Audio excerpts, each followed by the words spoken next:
Hello, I'm Mrs. J, and this is for Chapter 8, Statistics, Confidence Interval, Proportions. If we look at number 2A, it says find the margin of error of a 95% confidence interval for the following survey. Round all answers 2 decimal places. The first one was a sample size of 500, and they were asked if they planned to vote for Smith for governor, and 46 planned to vote for him. Now, when you're finding the margin of error and the confidence interval, for the calculator, you do not enter a percent. You need to know how many people that is.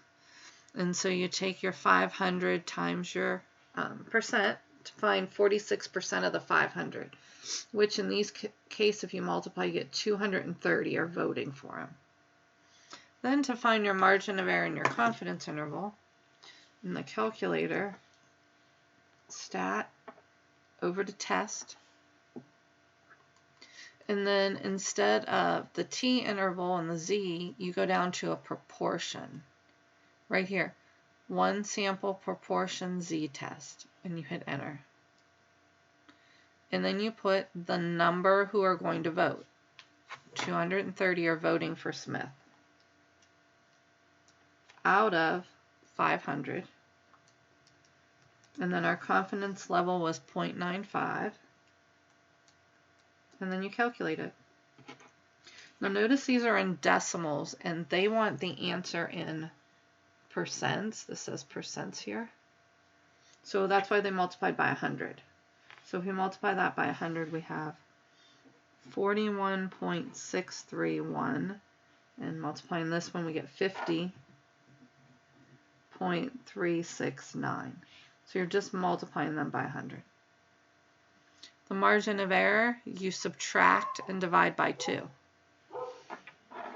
So it's 50.369 minus 41.631 all over 2. 50.369 minus 41.631 divided by 2 is here the 4 that they have. 4.369.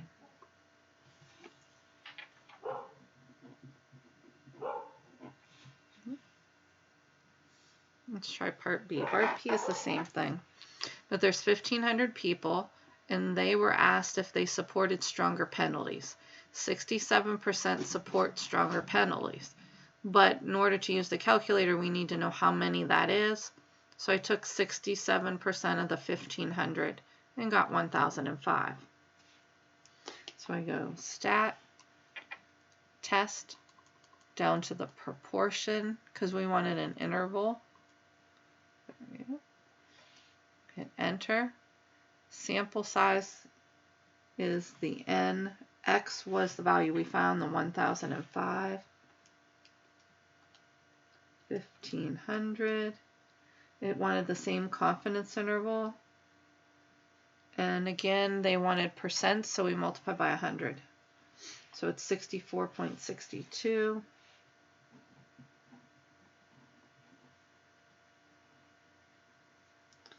To 69.38. They also asked for the margin of error. So this is the confidence interval. Margin of error, we add them.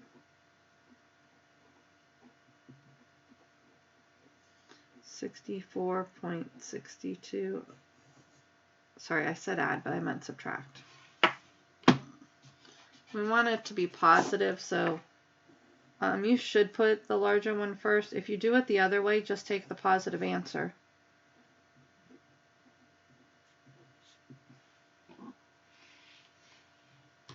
So 69.38 minus 64.62 divided by 2, 2.38, which is what we have right here.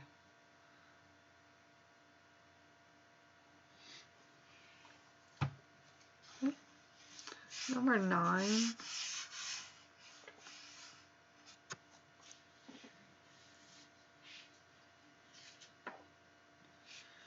it says, the results of an English test was collected and the grades and gender are summarized below.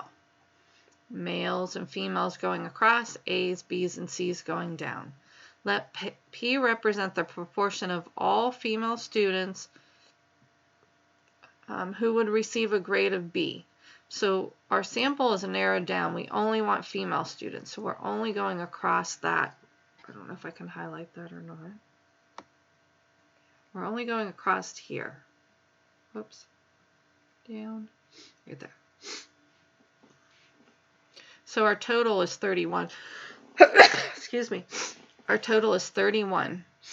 And they wanted how many received a B? 20 out of the 31.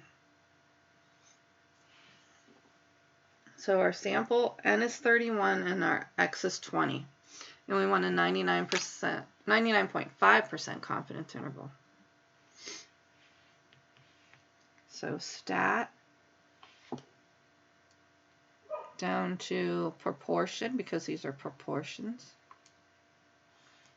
Hit enter, and then 20 received a B out of all females, which was 31, and we wanted 0.995. And calculate. And then this one did not want the percents. It said using decimals and not percents. So they want the 0.404 and 0.886.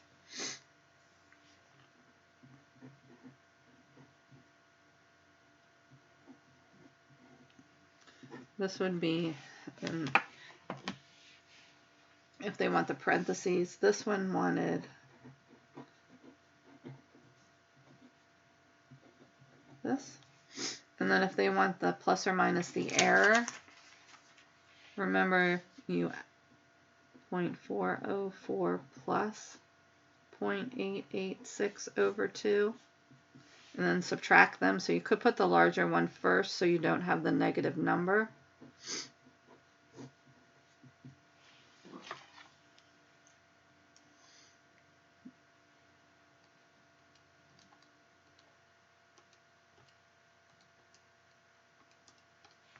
So when we add it, we get 0.645. When we subtract, we get 0.241. So it's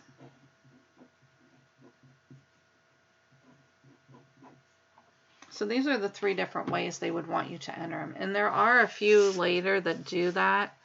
And so you're just, yeah, this one. So this would be the first one, this, and then they write it like this, and then they ask for this. So it's just doing the exact same thing. But if you have any questions, let me know.